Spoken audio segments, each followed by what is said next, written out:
दो क्षण की शिव पुराण की कथा सुनकर उसके प्राण चले। शरीर में तप कष्ट था, रोग था, तपन थी, बुखार था, छूट गए प्राण। एक बेलपत्री के वृक्ष के नीचे एक बेलपत्र का पौधा हमारे घर से 5 दोषों को समाप्त कर देता। जरा ध्यान देना शिव पुराण की ओर।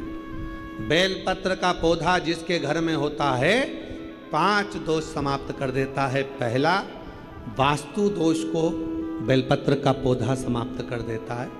दूसरा, पितृदोष को, वास्तु दोष पितृदोष को बेलपत्र का पौधा समाप्त कर देता है। तीसरे नंबर पर काल सर्प दोष को बेलपत्र का पौधा समाप्त कर देता है। चौथे नंबर पर अगर घर में वंश नहीं बढ़ रहा है, वंश की समाप्ति हो गई है, संतान का सुख किसी के यहाँ नहीं हो रहा, तो वो दोष, वंश दोष को भी वो नाश समाप्त कर देता है। और 5वें नंबर पर है, 5वें नंबर, यदि घर में कोई बहुत बड़ी बीमारी प्रवेश करने वाली है, बहुत बड़ी बीमारी आने वाली है, तो बेलपत्र का पौधा वो बीमारी को अपने ऊपर झेल कर तुम्हें उस बीमारी से मुक्त कर देता है।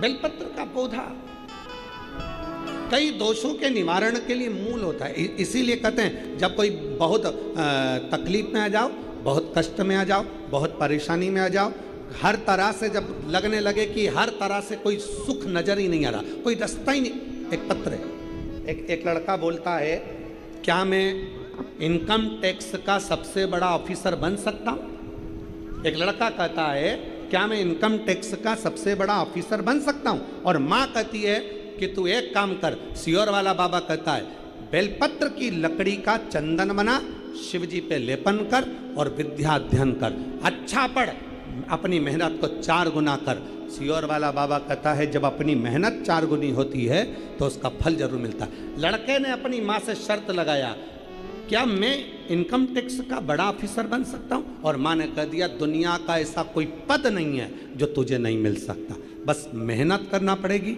लगन लाना पड़ेगी, रात दिन एक करना पड़ेगा। और बेटे ने पत्र लिखा है, पत्र देखिएगा।